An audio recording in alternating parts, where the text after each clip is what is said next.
Mario is heading to the movies. Star Wars returns to gaming. And Bobbi Kotick saves Activision.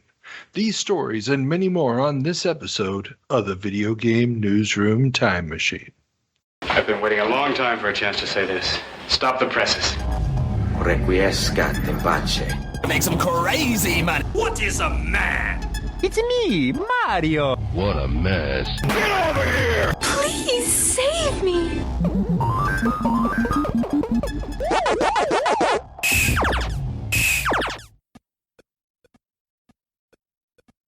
Welcome back to another episode of the Video Game Newsroom Time Machine. I'm your host, Carl, and as always, I'm here with my co-host, Peter. Say hi, Peter.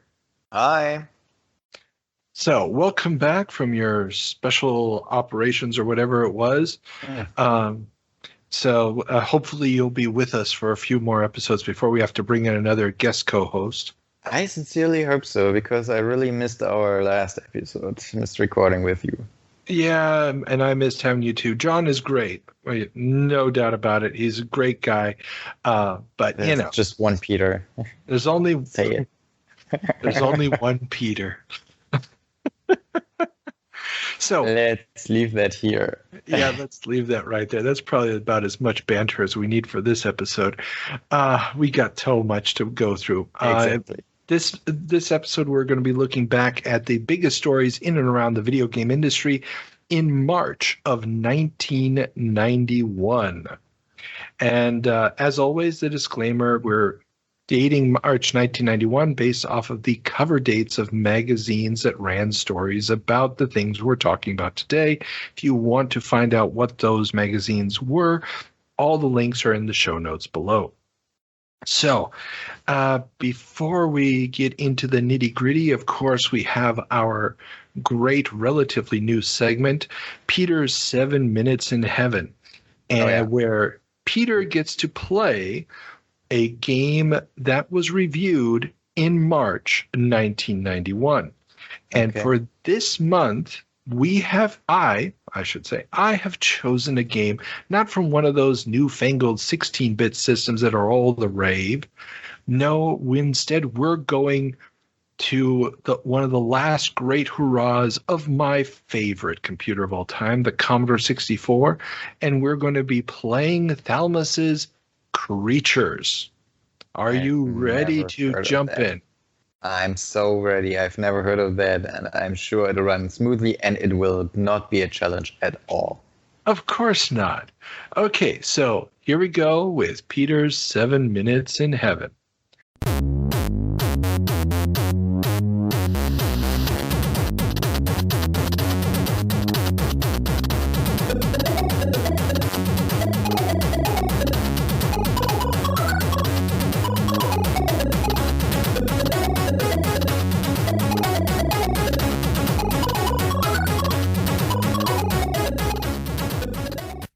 Peter, welcome back from your 7 Minutes in Heaven. So, tell us... You want to call this heaven? Okay, so first tell us a little bit about your impressions. What is the game about? Well, it's about creatures. I would say it's an early version of Pokemon.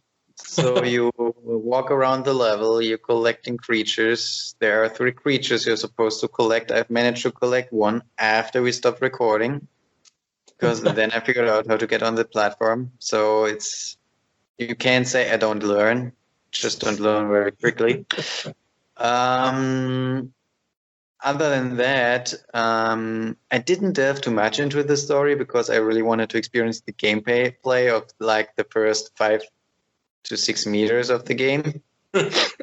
So I was looking really thoroughly on the environment. I was basically pixel counting, so counted every pixel there is up to the first monster.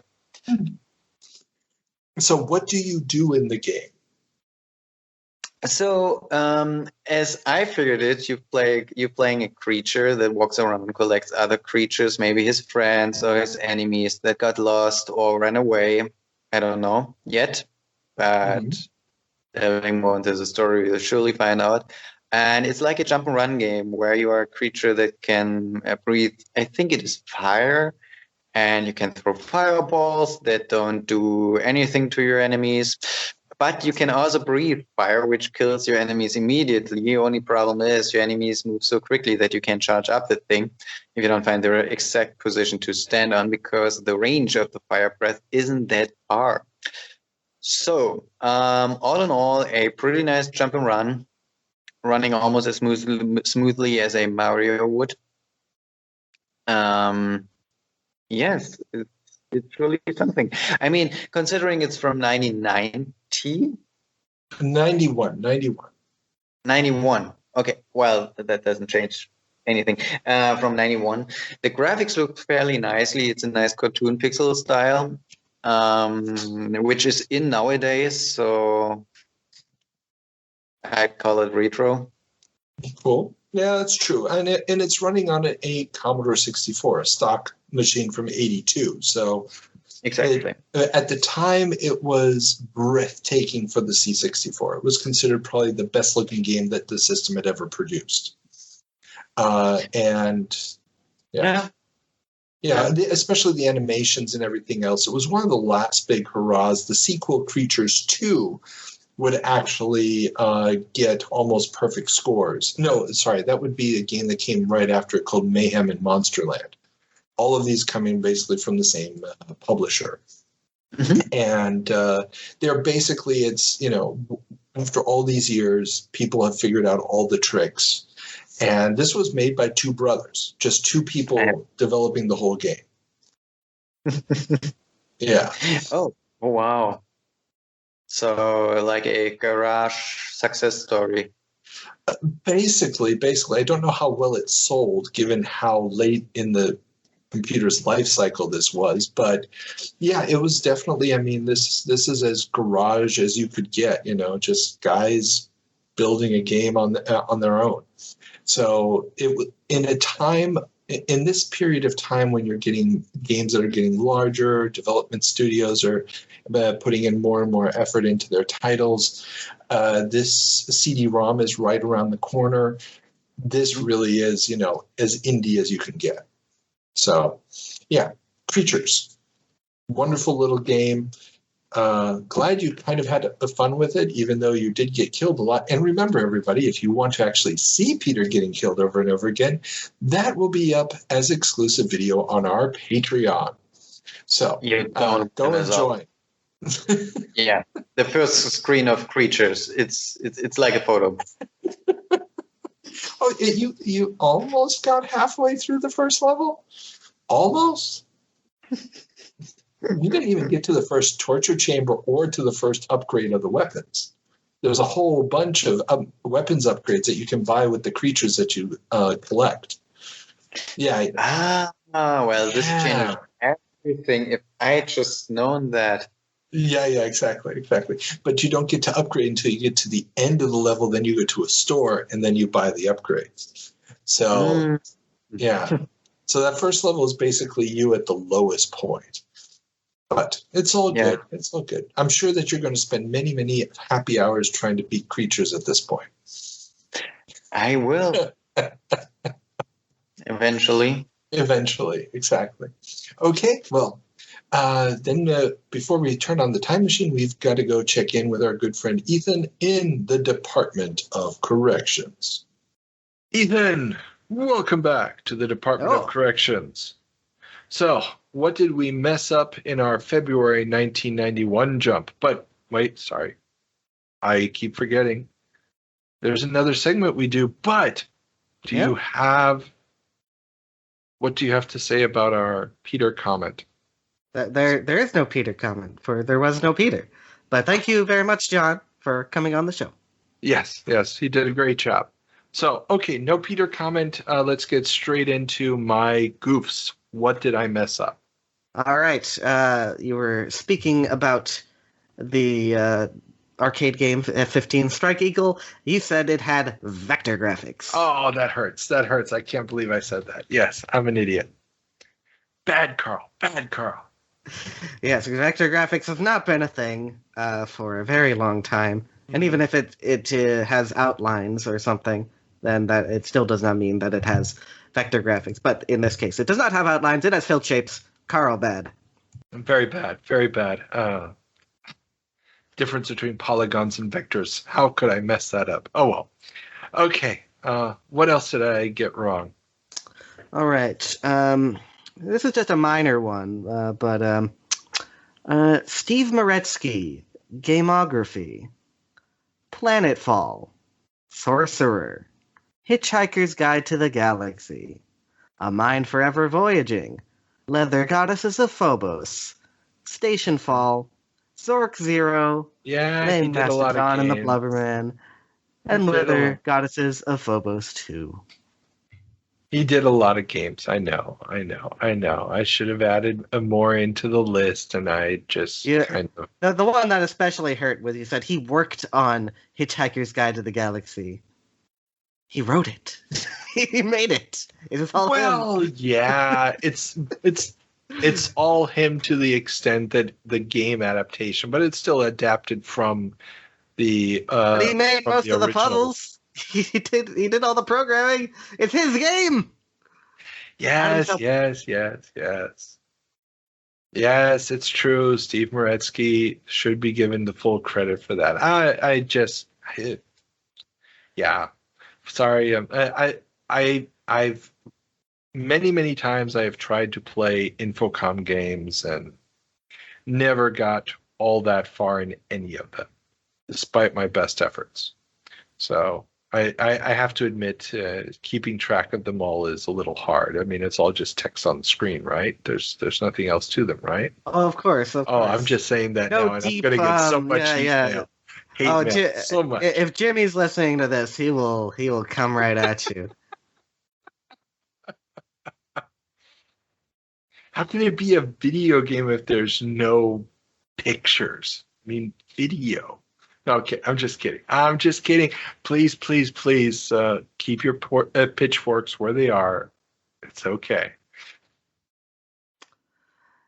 Then, after that, you went into a little bit of comparative analysis yet again, always comparing different industries. Mr. Yeah. Carl here, and talking about the difference between a console and a PC, and in a broad sense of a PC is a higher upfront cost and the software is less. You are correct, but the thing is that if you're comparing how many games people actually purchase for a console versus what they get for a PC, then it's not really the same sort of price factor. The majority of people that are buying a console, I'm just throwing random attach rates out there. I'm pretty sure Nintendo has like an attach rate of 7-to-1 for the NES. For every one console owner, 7 people buy a game. And back then it was like $40-$50. And then you add that on top of $180 Nintendo. We're not going to go ahead and do the math here, but basically, for someone who's a dedicated gamer, keeping up on things, not counting the piracy stuff, obviously there is going to be makeup with that. There's going to be a lot of makeup with that. Do not underestimate the piracy factor. If you're going to pretend that people on computers are only playing the games that they bought, especially kids, then yeah, that's of course, as you get into the later '90s, even if you don't count the piracy, you count shareware is a part of that as well. But in all, it was, if you were an average console gamer, it was much cheaper to be an average console gamer than an average PC gamer. Oh, well, remember, this is 1991. So, and if you're, for example, let's say you want to pick up a Commodore 64 in 1991, you're probably, dropping $150 on it? And so that's, let's say, double what a console is going to cost you. But the software is going to be thrown at you an ungodly cheap prices, to say nothing of the piracy factor. So bang for your buck, as far as gaming is concerned, you make that up in no time, the difference. I think that only works if you're looking at a theoretical thing, because I think the main thing about an average gamer is they're not going for the catalog stuff. They're going for the new stuff. I think that's a How general long did you think truth. it took to get a copy of a game after release? Well, that's true, but like that, still within the vicinity. No one's gonna go back and get a copy of Commando on the Commodore 64. Oh, all the time.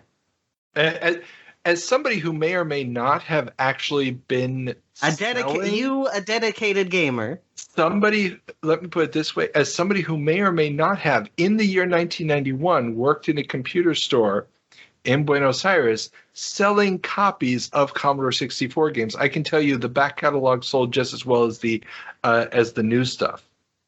In a different country.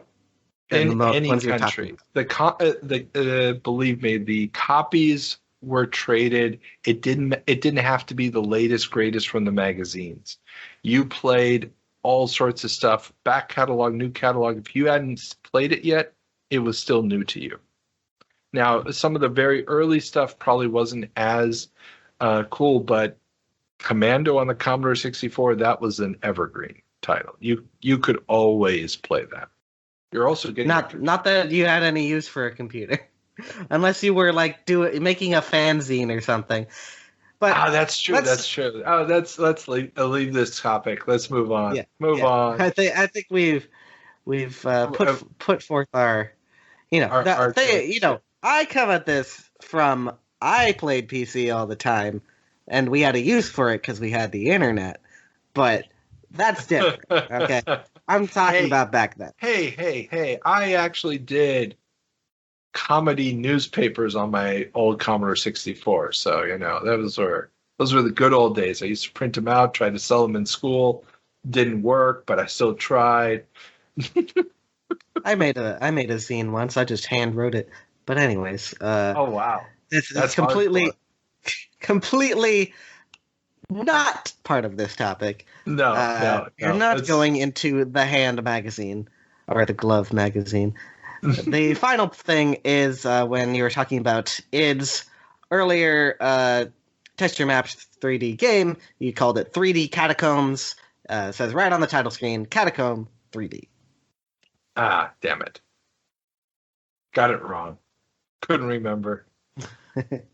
Again, it had been a long time.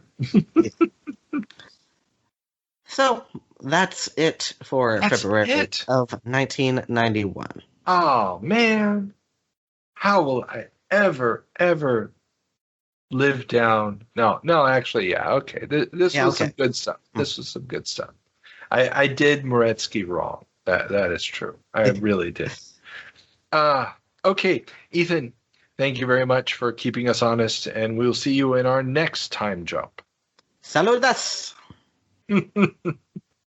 So, and this is another reason why I really do not like to miss out recording with you.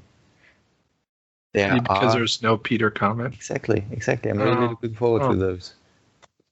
Oh, well, then you'll just have to make sure that you prioritize recording this show over your actual job. Over my actual job that pays me. Sure. Okay. Yeah, I talked to my boss about that, and I'm sure she'll understand. But, and since I'm fired next week, let's just dive right into the topics. Okay, let's turn on the time machine and head back to March of 1991. Now there's a new game in the video arcade. 1991. Virtual reality. Let's play Thunderblade. The market's very fickle. Welcome back to March of 1991. Peter, what's our first story? A serious one, a grave one. Did the video game war hurt video games?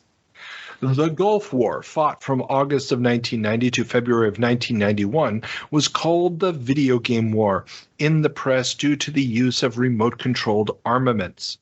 Replay magazine discusses some of the news stories arising from this comparison, including a CNN report claiming that Operation Wolf, a game released in 1987, was inspired by the Gulf War. Will action games get smeared as glorifying war, or maybe even worse, profiteering? One major Japanese game maker has tested and apparently pulled a game called Operation Desert Storm after poor performance at its test location. The fact that the Today Show was calling to get information for a possible story about how the video game industry was profiting from the war didn't help things either. Well, the ongoing success of the Call of Duty series proved them wrong, I guess. Yes, definitely. At the same time, what I don't really get is that this game being released in 1987 was inspired by the Gulf War. Oh, it's basically they just probably sent a camera crew into an arcade and the most violent military game they could find. Remember, now, have you ever played Operation Wolf? No. Okay. Well, yeah, since even if you'd played one of the conversions to home computers, you missed out a little bit. The cabinet controller was a replica of an Uzi that you then pointed at the screen and shot people with. And what you were really doing was, it was basically Rambo First Blood Part 2. Mm-hmm. So, you go into the desert, into the jungle, and rescue the hostages and get the hostages out. Mm-hmm. And, a great game. But one of those ones where, it just looks really, really cool. In fact, Wonder Woman 1984, the new movie, has a scene with an arcade. It's supposed to be playing in 1984. They have an Operation Wolf cabinet in the arcade. A game being released in 1987. Exactly. But it's one of those things where it's such an iconic looking cabinet because of the gun mounted on it, that if you can put it in a shot, you put it in a shot because it just looks cool. Okay. Almost as cool as the sequel Operation Thunderbolt, because that had two guns mounted on it for two-player action. But that's a story for another time. And also at the same time, here we have the what came first problem, don't we? Did we first have video games, or did we first have remote-controlled armaments? You first had video games. Exactly. Then you had remote-controlled armaments. So the military just wanted to incorporate the geeks somehow. You could say that. I mean, I don't want to get into the first Gulf War and some of the controversy surrounding the actual accuracy or the mislabeling of footage that was done there, with a lot of the footage actually not destroying the targets that they were supposedly destroying and stuff. There was a lot of propaganda issues with that war, but the main issue really here is that as video games are getting more graphically impressive, and as the crash of '83 is fading into the background, and there's basically a whole generation of kids that have at least an NES at home. Yeah. The idea of ignoring video games as a niche as opposed to mainstream is becoming harder and harder. And of course, if you want to get attention on the news, you basically say, what is destroying your children today? And video games. Of course, video games. I mean, in the 50s, it was comic books. Oh, yeah. So, you just have to kind of find your scapegoat of the moment and go for it. All right. It's like you have a witch you can hunt. Exactly. So you don't have to deal with your own problems. But anyhow, leaving problems behind, moving on. The winter sea, as reports, are flooding in. While we talked about the winter CES being held in the shadows of Christmas over-ordering last month, reports from the show appearing in this month's mags are focusing on the plethora of NES product being shown. Atari has announced that they have sold over 200,000 Lynx consoles and that the prices have been slashed to just $99. Will this be enough to move the needle against the rising power of the Game Boy? Lucasfilm reps talk about how developers are slowly realizing that just porting over console titles to handheld won't work, as the smaller screens are truly a beast unto themselves. The Turbo Express and Game Gear are both systems rooted in existing consoles, which means that the initially perceived advantage of existing software libraries quickly proved to be a detriment when faced with games on Game Boy and Lynx that were made exclusively for the handheld format. Despite this, the Lynx has an uphill battle without big-name brands like Contra, Mario, and Castlevania. Will Atari really attract gamers? You know, the thing I'm wondering about is, so the Lynx price has been slashed to $99. Yeah. The release price of the Game Boy, wasn't it around the same area? So it was 99 or 89, yeah, something along those lines in North America. So why should this, well, when they slash the price to the actual price of the Game Boy, why, what did they hope to gain out of that? They're trying to get market share. The problem is when it debuted, it was so much more expensive than the Game Boy. But I mean, the difference is the Game Boy's running on a 1970s Z80 processor. It's a black and white blurry screen. The Lynx has a full color backlit screen with a 16-bit processor in it. Exactly. So they're two completely different beasts.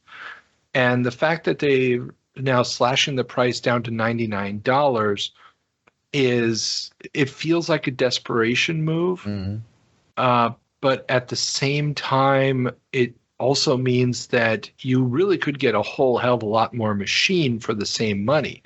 Yeah. The problem is you weren't going to get the same quality software for the same money. Well, first this, and second, who used handhelds back in the day? Kids. Who bought the stuff? Parents. So why should they buy a higher powered machine if the kid is totally satisfied with Mario on a Game Boy? Well, there's that. I mean, plus this is coming, 2 years after the launch of both systems. Yeah. So, or a year and a half. I mean, right. The race basically is over.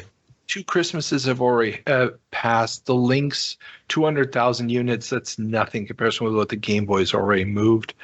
Plus, they haven't been able to really move any significant quantities of the hardware anyplace else. Yeah. So it's all over. Plus, none of the developers are really springing on board. I mean, the only major console game license that they're going to see is a port of Ninja Gaiden. And then it's going to be a port of the arcade game, not of the console game. Then they're going to get Ninja Gaiden 3. But by then it's all way too little, way too late. Yeah. And it's an interesting piece of hardware that basically Atari doesn't really know how to market or isn't willing to put the resources behind to market. Yeah, exactly. Yeah. And also, from the point of view of a developer, why should I buy a license and develop for the Lynx with its lousy 200,000 install base when I can just develop for the Game Boy? Exactly. Plus, I mean, it's much more expensive. You're talking about a 16-bit processor. Yeah. You're talking about full color graphics. The Game Boy games can be thrown together in no time. If you want to know more about that, check out my interview with Greg Fischbach, which is still up on Patreon exclusively for a little bit longer, where he actually talks about how Acclaim, company he co-founded, viewed the development costs of games on Game Boy. Mm-hmm. They didn't think much of those development costs. Yeah. I mean, it was so cheap to produce games for the Game Boy. It was like a no-brainer. If you wanted to develop a decent game for the Lynx, you were going to have to put in some elbow grease and some money. And with the install base being as small, and the Lynx also ate up batteries like it was going out of style. Mm-hmm. So that backlight especially would eat you out of house and home. Yeah. So yeah, I mean, it is what it is. And the Game Gear is going to be running into some of the same problems, but it's interesting to hear from the Lucasfilm guys that the two handhelds that are actually based on existing consoles, the Turbo Express and the Game Gear, based off the TurboGrafx 16 and the Sega Master System respectively, that they see it as they're running into the problem of the game that you play at home on the console needs to be designed differently than a game that on a portable system. Yeah. And that's something that we've seen again and again and again with other games. I mean, if you look at the modern Game Boy Advance, the Nintendo DS libraries, they are very different experiences. And it's one of the things that's kind of weird about the Switch, because the Switch, it's hard to say how many people are actually using it as a handheld versus a docked station, but it's running into some of those same problems where there's certain games that you will play on the go and there's certain games you won't play on the go. And yeah, it's just going to be an interesting development over the next few years. I don't know. I'm just trying to think I have a Switch and I'm trying to think which games I would not play on the go. It's actually the other way around. I never use it in the TV mode, in dock mode. I just use it as a handheld. And that's perfectly fine. The question is, from the gameplay design standpoint, which are there certain game designs that just don't work if you're on the go? And I mean, yeah, gets way off of our topic, but if you look at the latest Zelda game, you could argue that that's the evidence that basically there is no difference between a handheld and a console game. Yeah. But I think the only games you can play on the go are the games where you need a constant online connectivity. That would be an issue. Granted, Fortnite on a cell phone, but on a smartphone. But yeah, I mean, those are areas where I don't know if there's certain games that would really work. I mean, would I really want to play a full-blown Assassin's Creed game on a handheld device? You know, Breath of the Wild has those big open spaces, relatively few creatures running around. If I had a game like an Assassin's Creed where I'm running through Venice with dozens of characters on the screen, all in bright, shiny colors and detailed garb and stuff, and I'm trying to figure out where I need to go, does that get confusing on a handheld screen? Does that graphical makeup make sense at that resolution? Not that resolution, but that size. Or is it something that really only works once they have a monitor or a television set? I guess it works better. I give you that. It works better. Yeah.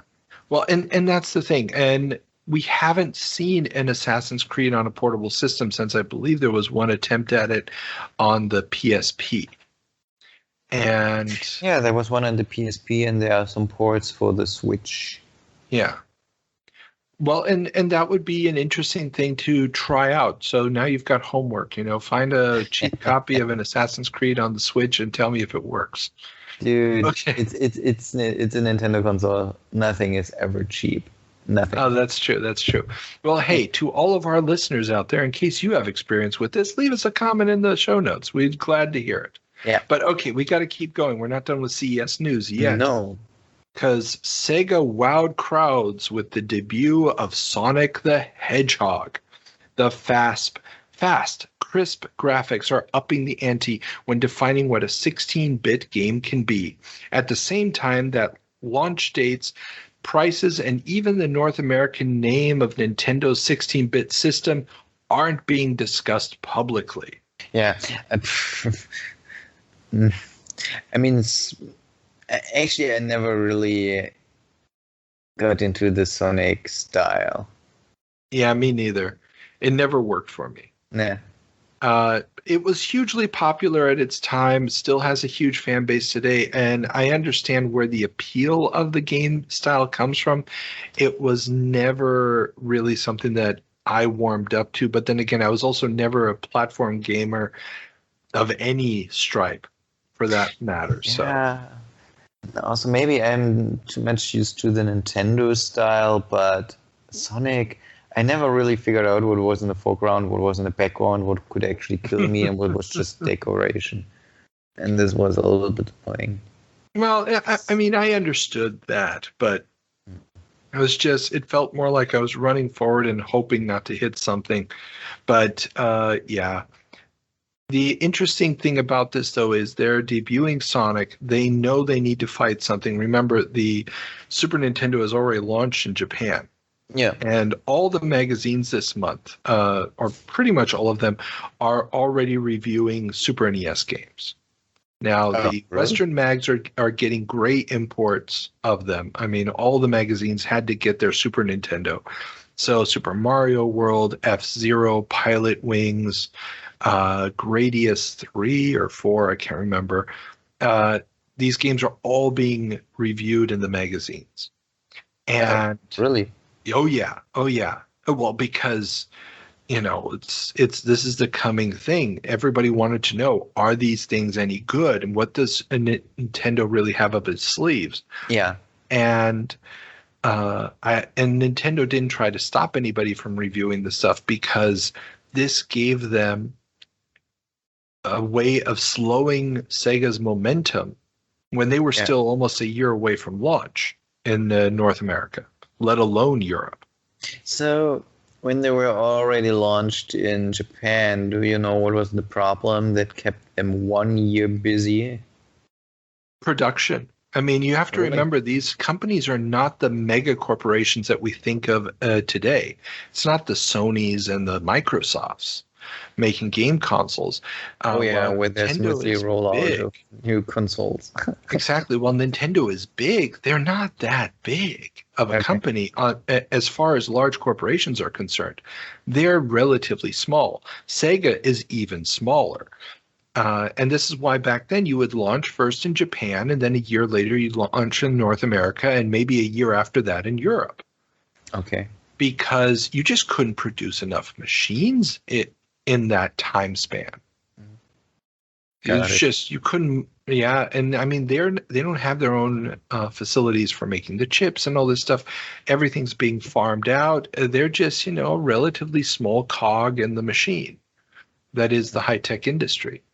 So yeah, and so Sega is going to use Sonic very, very effectively to undercut any claims by Nintendo that they have superior technology. And that speed factor is going to be their big selling point. And Nintendo, like I said at the top, there's so many NES games being shown at CES. Mm-hmm. The last thing they want to do is make a big show of the SNES, because it's going to scare retailers away from buying up NES product. Okay. Yeah. So what else is going on at the Winter CES? Well, Commodore is touting their initial lineup of CD-TV games, which are focusing largely on hypertext-style games and updated Amiga titles. Will the lack of FMV be a blessing or a curse? Well, hard to tell if you don't know what FMV stands for. Full motion video. Oh. Yeah. I think it was a curse. At the time, I would agree with you. Obviously, in retrospect, FMV gaming, as we already found out as gamers back in the early 80s with Dragon's Lair and Space Ace and the like, was always a very, very limited technology. The only problem is hypertext stacked games are, I don't want to say equally limited, but aren't too far away in their limitations. And we've talked about hypertext stacks here on the show before, but they're basically just a database made up of glorified HTML files. Exactly. And so, yeah, you can go and do stuff as long as there's an HTML file that says you're allowed to do it. But it's not really building off of a database style game engine like most other games are. And so that there's a lot of limitations in there. It's something that you can create relatively easily in order to start filling up this massive 640 megs of space on a CD. Mm-hmm. Which, I mean, and you consider that the typical game back then was never more than 3 or 4 megs on a computer. And on consoles, I mean, if you hit 1 meg, it was already considered astonishing game size. So it's just, the CDTV is destined for failure, mm-hmm. partially because it doesn't come across as high tech because of lack of FMV, but an FMV decoder would have been prohibitively expensive, and Commodore just doesn't have the resources for to take a bath on the tech. Yeah, so sad. Yeah, totally. Let's go straight to the next headline. Mario's going to the movies. Oh yeah. Oh yeah. After conquering cartoons, comics, and even ice shows, Mario is about to make the jump to the big screen. Will Mario Brothers, starring Danny DeVito, set the world on fire? Yep, but not in the way they wanted to. Yeah, and also not with Danny DeVito. So, yeah, it becomes Bob Hoskins at the end. Right. But Danny DeVito was originally attached. I read someplace that basically he read the script and decided, yeah, I'm not doing this shit. Yeah, it's one of those situations where, this was a bad idea from the beginning, and it was not going to get any better. Okay. Yeah, terrible, terrible, terrible movie. But you've seen it. I've seen it. We don't really need to discuss it. Everybody listening to this, if you haven't seen it, get yourself a good bottle of booze, sit down, and take a wild ride. I mean, it's kind of interesting to know. I believe it's the same writers as Max Headroom, the TV show. Or 15 Minutes in the Future, as it was called. And if you've never seen that show, it's a brilliant piece of sci-fi writing. Absolutely beautiful, wonderful show. And this kind of feels like that show, only that show should not be mixed. This not post-apocalypse, but this sort of decaying future world where everybody's addicted to television should not be the foundation of a Super Mario Brothers movie. You know what the thing is, weirdly? The thing I remember of this movie? What? The things I dream about at night. Won't let me sleep. Those weird turtle heads. Oh, the Koopa Troopers? Oh, Lord. They were weird. Those tiny little dinosaur heads. Yeah. Well, and like I said, it was written by people who had this very, very freaky sensibility, this English sensibility, and for Max Headroom, it created one of the best sci-fi shows of all time, and this just was trying to shoehorn a property into a setting that it had no place being. But, hey, studios are idiots, and Nintendo didn't have the guts or wherewithal to control what was going on. Yeah. Go figure. Talking about a little bit more successful stuff, Lucasfilm Games gets into the Star Wars business. Lucasfilm Games has announced a partnership with JVC Musical Industries to release Star Wars for the NES. This game marks the first Lucasfilm-produced Star Wars title. According to A.J. Redmer, they are approaching console development very cautiously and let JVC do the sales and distribution. This approach will isolate them from the huge financial outlays necessary in cartridge manufacturing and the potential downside of getting stuck with inventory. The first game of theirs to use Star Wars imagery as a proper gameplay element, Night Shift, was released just a few months earlier. This would be the beginning of an ever-increasing flow of Star Wars licensed games from LucasArts. Well, they actually had some really good Star Wars games. Up until this point, there hadn't been. And that's because Atari had owned the rights to make Star Wars games. So we got 3 arcade games, one for each of the movies. Yeah. And the only other officially licensed Star Wars titles had been released in Japan. So there had originally already been an NES Star Wars game that was completely bonkers. Like you beat Darth Vader and then he turns into a giant scorpion or something. It made no sense. It's very Japanese. You can find videos. I'll put a link to a video of the game in the show notes. Yeah. But just absolutely insane stuff. And then I think there was also a expanded version of the arcade game from one of the Japanese computers.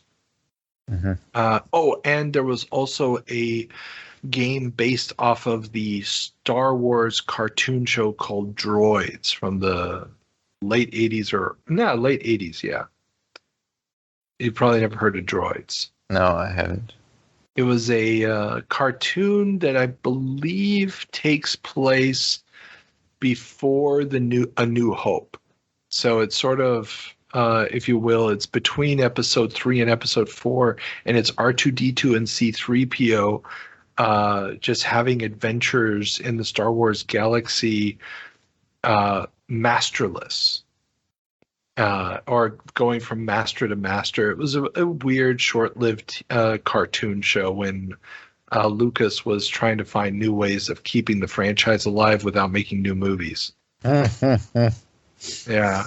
And they made a video game for the home microcomputers in Europe based off the TV show.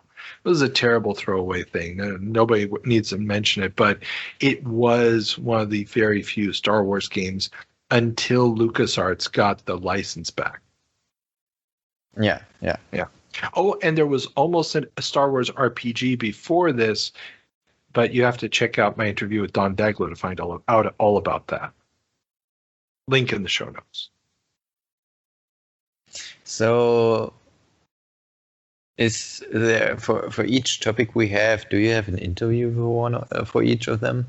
No, not for each of them, but the number of interviews is increasing, and that is also increasing the amount of references I can make to interviews. And, hey, if more people discover the interviews that way, all the better. But exactly. Yeah, and Lucasfilm Games, later LucasArts, is going to continually expand their library of Star Wars licensed games. Okay. And it's kind of take over the company. I also talked about this phenomenon of shifting to the Star Wars games with Noah Falstein, who was one of the early developers at Lucasfilm. So, because it was both blessing and curse. I mean, we get great games like X-Wing and Dark Forces, but at the same time, it comes a little bit at the cost of the original IPs that Lucasfilm had become famous for in the 1980s. So. It is what it is. It is what it is. Oh well. I mean, I'm really looking forward to what will happen with this license in the future. You mean once Electronic Arts stops raping it with microtransactions? Exactly. Yeah. And the license has been pulled from EA, isn't it? No, they just did that whole flight sim game that you also worked in VR that didn't have microtransactions in it. They're just regular DLC where Disney put the kibosh down on them. But there's also, I think, a new RPG coming someplace, and there's also a remastered version of Knights of the Old Republic coming down the pipeline. Exactly. So, I mean, there's stuff going on with it, It's just it's a license that deserves better than it's gotten recently, especially given all of the ancillary expansion material that's been coming out. And here I'm thinking primarily of the comics. So yeah, exactly. I mean, there's so much potential. Yeah, I know. It's just, I think it's partially they want a lot of money for the license, so you need to go big AAA on it. And at the same time, if you do want to deviate from the normal movie material, getting approval for those new plot lines, getting approval for all of that stuff becomes difficult. It was easier when Lucas could just do it themselves. Yeah. But it is something that a third party probably is just going to say, it's not worth putting up with all of you guys nitpicking about everything. Yeah.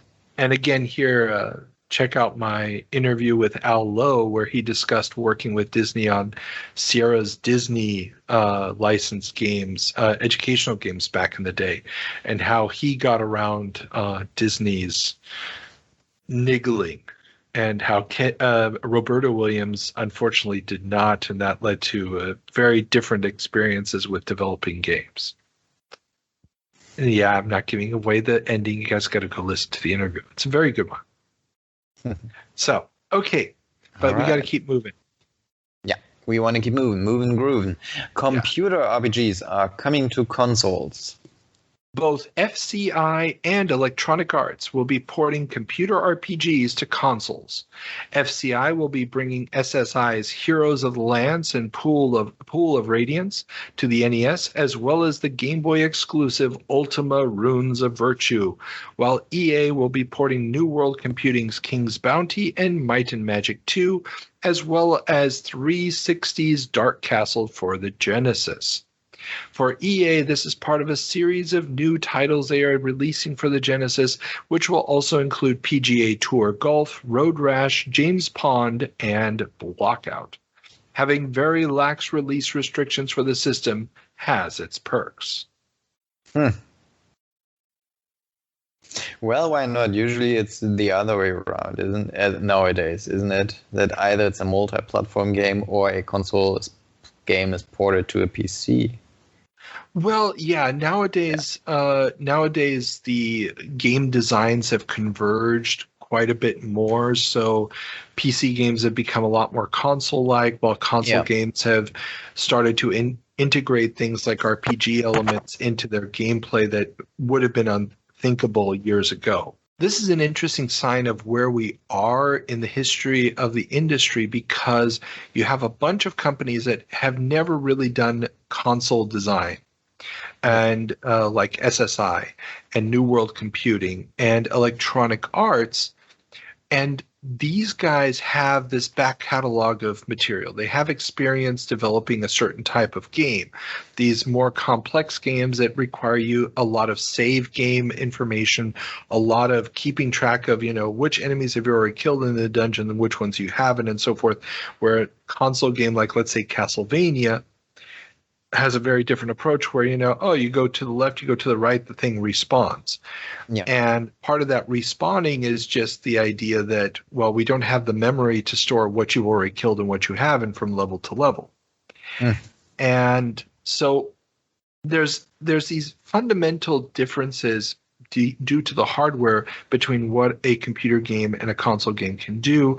And as Trip Hawkins has said in several past interviews, and Ken Williams and Wild Bill Staley said in my interviews with them, the idea of going from computer game development to console game development early on, 85, 86, seemed such a big financial risk. Yeah. Seemed so outlandish to say, well, wait, I got to order the chips, you decide how much I get to produce, and I got to pay you a licensing fee for everything. Why am I doing this? Why don't I just make it for a computer and I don't have to pay anybody anything? Right. Of course, the console advantage, as I just discussed with Ethan, is that the machine's a lot cheaper.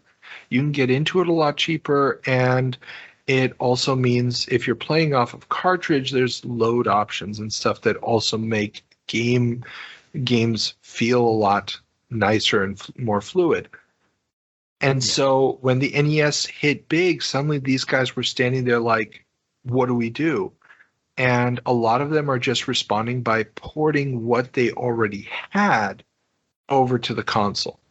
And most of these attempts are going to fail miserably. These ports are not going to do very well on the market. The NES ones, well, the NES is already sort of on its way out. Yep. The Genesis ones are going to be, mixed reviews at best.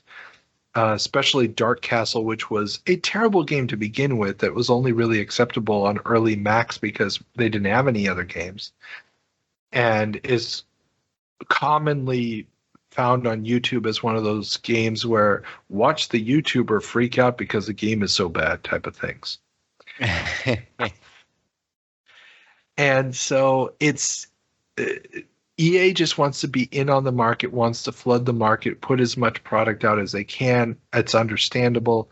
But at the same time, these are not games that were designed for console. They're not going to play necessarily all that well on console or translate to console. And the difference is going to be a game like Road Rash, where I don't know for certain, but I'm pretty certain that it was designed for both PC and console simultaneously during the design process. They knew it was going to come out on both.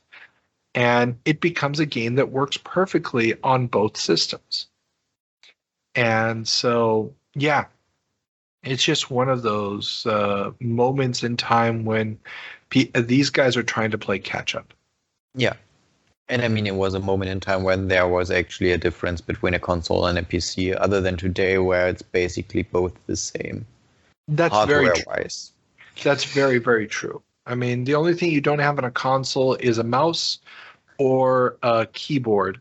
Exactly. Although you can have mouse and keyboard support nowadays, so it's really but nobody's going to play with those. Yeah, no one is doing that. This is true. Yeah. But they also have smart menu options and stuff, which makes a relatively limited number of buttons on the controller actually a really good solution. But okay, yeah. The joy of enough memory. There you go. Talking about other stuff, software rentals are no more. The Software Rental Amendments Act of 1989 got passed. The law prohibits the rental of software that is easily copyable to help curb piracy.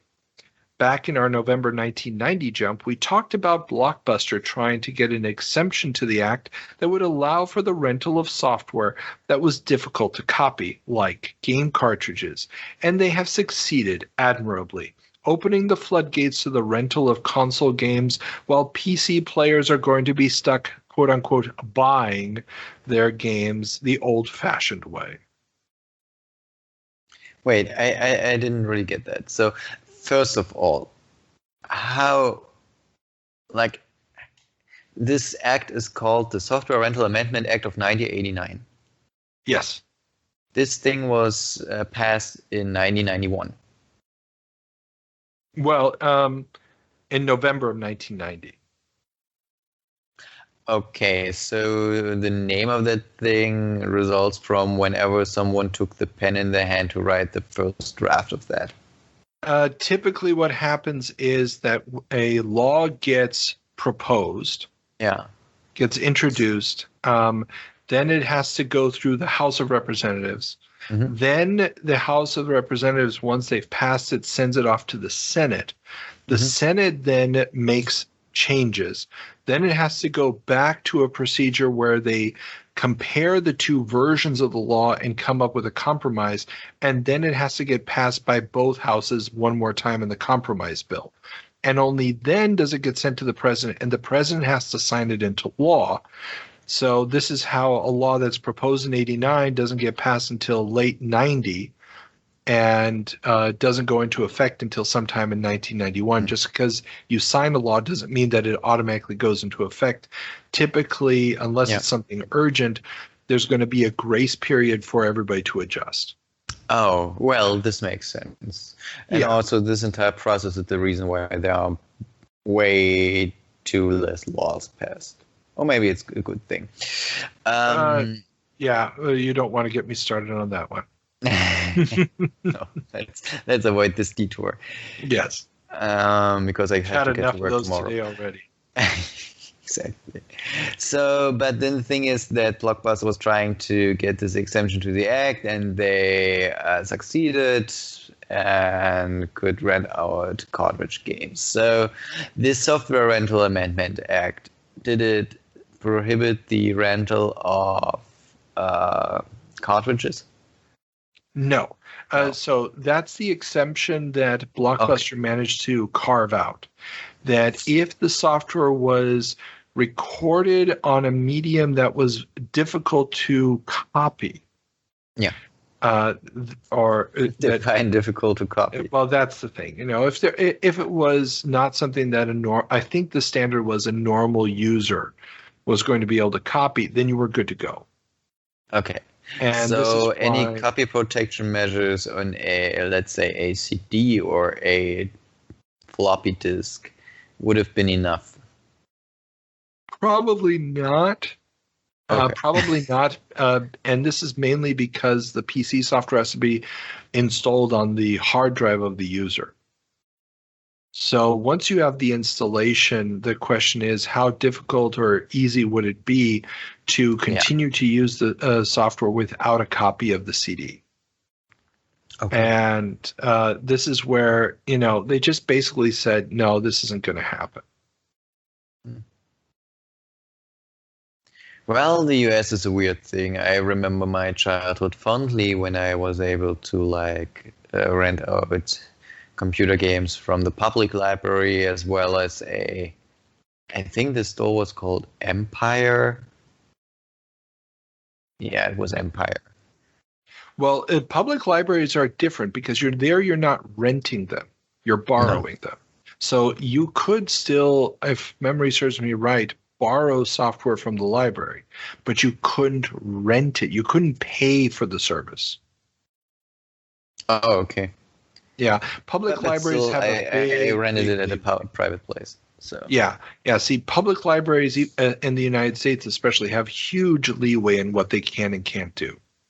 They get away with a lot of stuff that if it was a private business, it just would be unthinkable. Because it's for educational purposes. Exactly. You want the information to be available to everyone. Yeah, you want the video game to be available to everyone. It's a form of media. I remember borrowing cassette tapes from the library as a kid, and they had VHS tapes there, but we didn't have a VHS player, so that was kind of pointless, at least for me. Yeah, no, good times. Good times. Okay. Speaking of expanding the market for PC software. Yeah. I didn't find this transition. Yeah. 386 clones get the green light. After a court decided that the moniker 386 was not protectable, AMD has been given the green light to release its own 386 compatible CPU chips. Intel will be rebranding their chips as i386 or Intel 386, all spelled together, to prevent market confusion. How AMD will get around microcode is still open and will be the basis of a later trial. AMD would launch the first systems running either their 25 or 40 megahertz 386 clones already in March.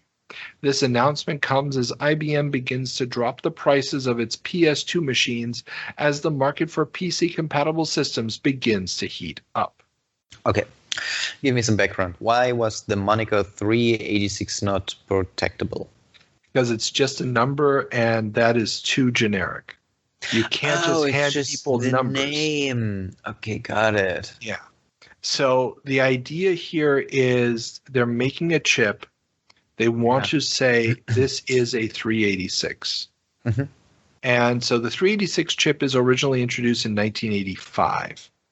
The 486 chip was originally introduced in 1989, April, I believe. So it's only now that, we're talking almost 6 years later, that the 386 is coming down enough in price that it's becoming interesting for consumers, and that it is something that a company like AMD is going to want to copy. Yeah. Okay. Now, up until this point, it hadn't been. And this is why the 486 also has just a number as the moniker originally, because it was released 2 years before this case gets resolved. Yeah. And this is why, do you remember ever hearing of a 586? Nope. What did you hear about instead? The Pentium. Pentium 1, wasn't it? Yeah. Well, just Pentium originally. And then what probably should have been a 686 was the Pentium 2 and so forth. So this idea of using the numbering system for the generations disappears after this case. Okay, and then after a couple of years, they were just like, screw it, and called the processors i3, i5, i7. Basically, you just keep coming up with variations that are copyrightable or protectable. You need to have a ladder. So what's the difference between a number and a letter in the eye of the law? Because numbers are used by everybody for everything.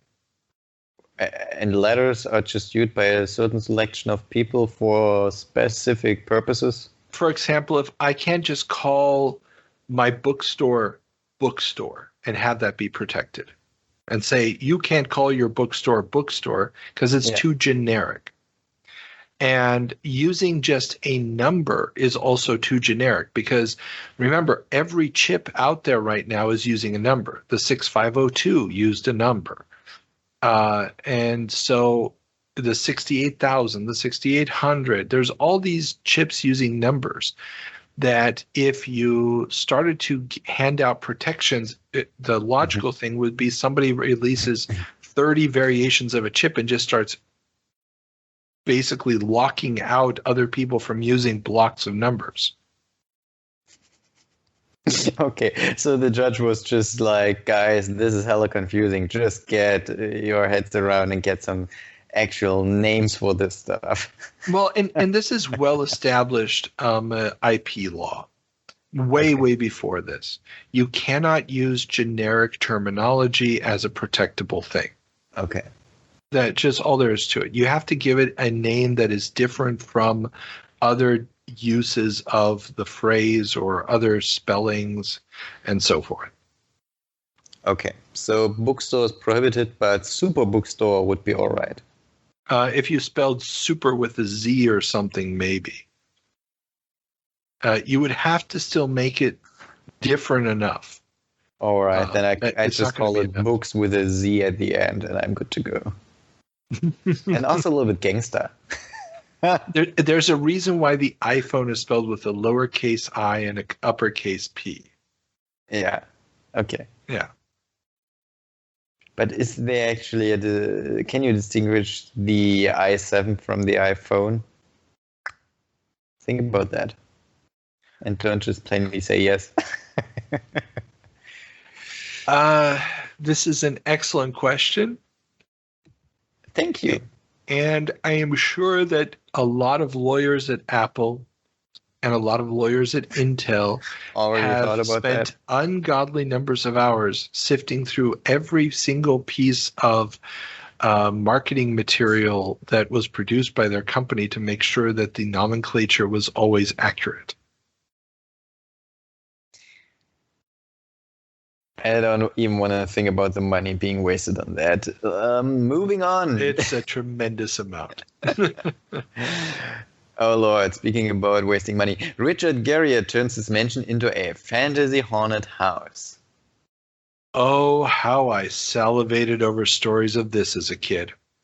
Richard Garriott, creator of the Ultima series of RPGs, has turned his giant abode into Britannia Manor, the setting of a LARP-like haunted house experience powered by dozens of actors and an intricate plot to save the world. So, when we talk about his mansion, do we actually mean the place where he lived? Yes. Was he married? I don't know. Probably not. I haven't heard of a I think so Mrs. as well. of a Mrs. Garriott, but this house is huge. So you can actually see it on. I put a link to the Wikipedia entry. You can see it on Google Maps. Just this giant thing. There were stories about indoor swimming pools and secret passages and doorways and stuff everywhere in the house. And he just hired a ton of actors, dozens and dozens of actors, and turned it into this giant experience. And he would do it every 2 years with a new plot line and basically just for shits and giggles. Okay. And how is it like? Can I buy a ticket to get into this house, or was it just for a selected crew, or is he just No, I selling the think kid himself? you had to buy tickets for it, and obviously the tickets would sell out almost immediately. Oh, yeah. But yeah, so I remember seeing reports of this in computer gaming magazines. Mm-hmm. And the first time I read one, I didn't even know what the Ultima series was. I just read the report about this guy, and I was like, oh, this guy is the coolest thing ever. Years later, I would actually get a picture with him and get to talk to him for a few minutes. And he truly is the coolest guy ever. He is the geek's geek. He is just, I mean, he's been to outer space as a space tourist. He's been down to the bottom of the Mariana Trench. Okay. He's made video games. He basically invented the modern MMO. And I know some people will argue other games came before, blah, blah, blah. It's Ultima Online. And he's just also the nicest guy you've ever met and just so fun to talk to. And yeah, no, it's just, yeah, he's awesome. And if I had a time machine, I wouldn't go back and save the world or something. I just go back and make sure I got tickets to go to his haunted house. You have to have priorities. Exactly.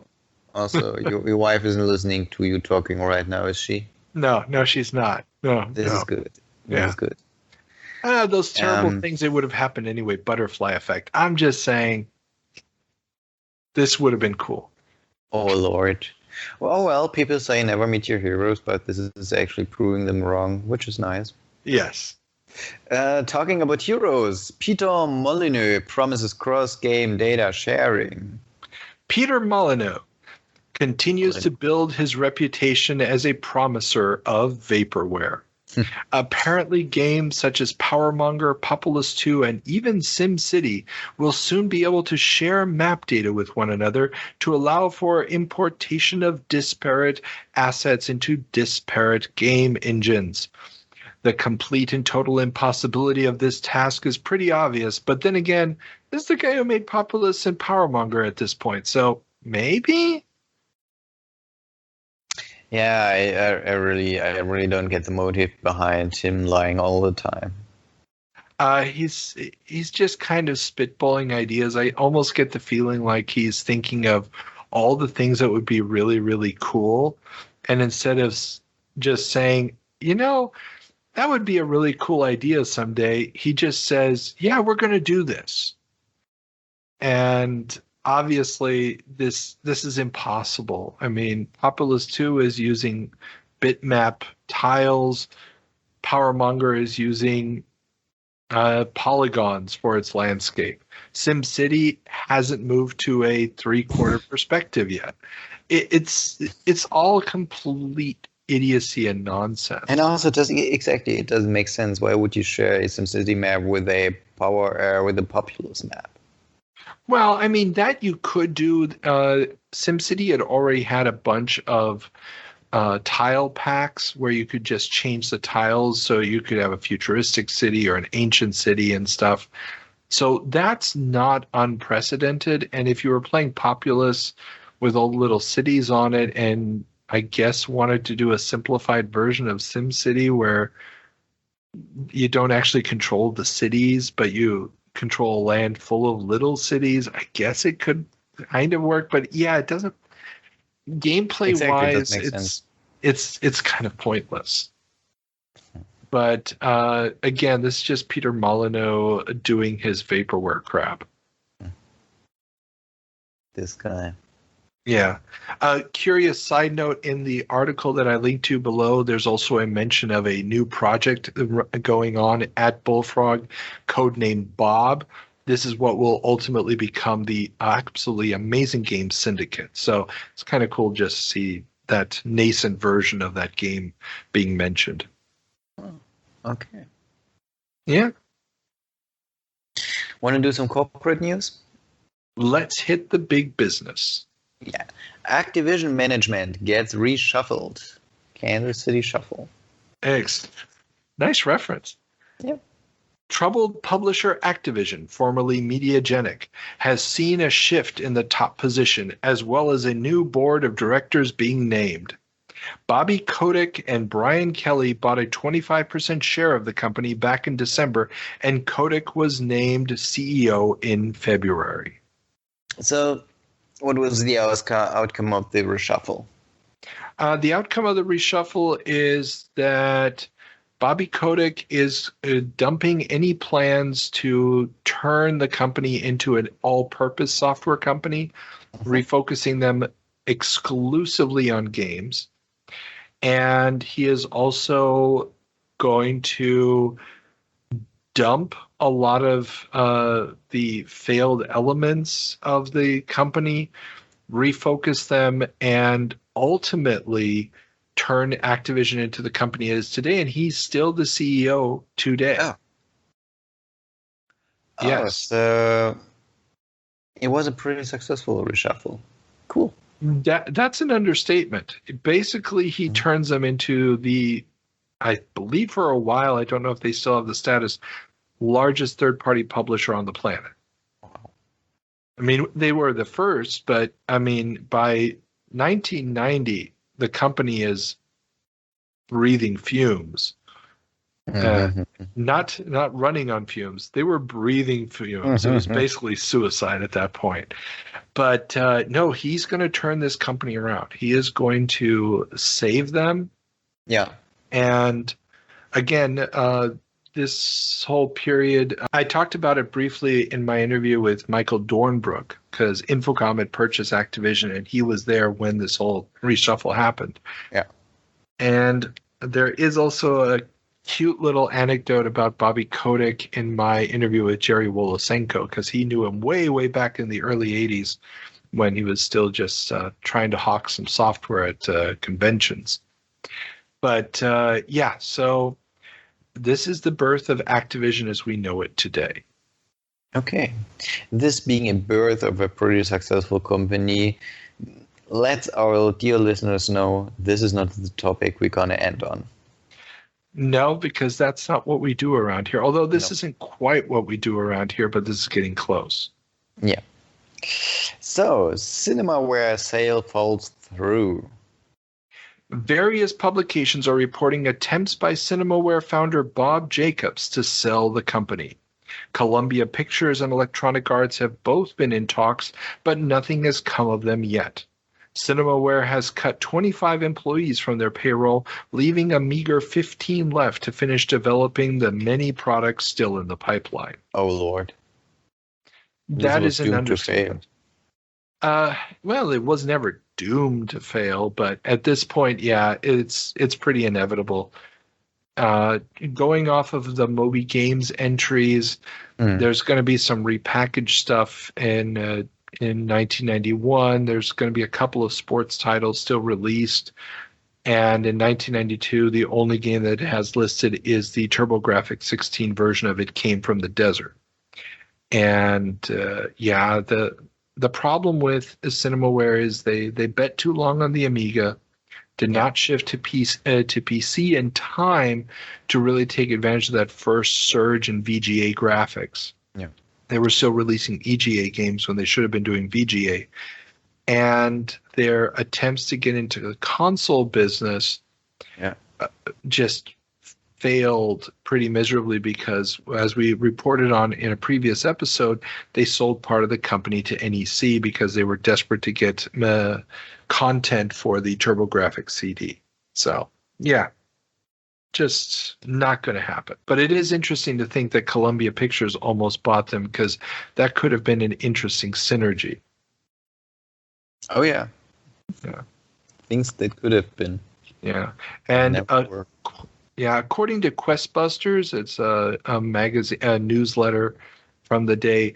The Electronic Arts deal fell through because the board of directors decided that buying CinemaWare didn't pay off. Trip Hawkins was for it, and the board of directors voted him down on that one. Okay. Yeah, it's weird. But it is also funny because right around this time, Electronic Arts is about to release Centurion Defender of Rome, which is a CinemaWare-like game created by the same people who made Defender of the Crown, the first CinemaWare title. So they've left CinemaWare, they've gone to Electronic Arts, they're basically creating another iteration of the CinemaWare style, but for EA. So it kind of makes sense that Trip would have been keen to get CinemaWare into EA, and it's kind of sad that they didn't, because I think EA could have done a lot with that old IP. But alas, it was not meant to be. Exactly. Things that weren't. Exactly.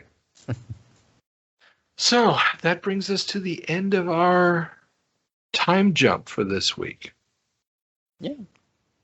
So, thoughts? Thoughts? We need a word. We need a word. So what do you think the word should be?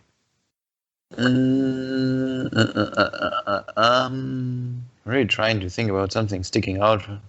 Mario movie. Mario movie. Words, but still. It's 2 words, but we'll let it go. Mario movie. Okay. Mario movie it is.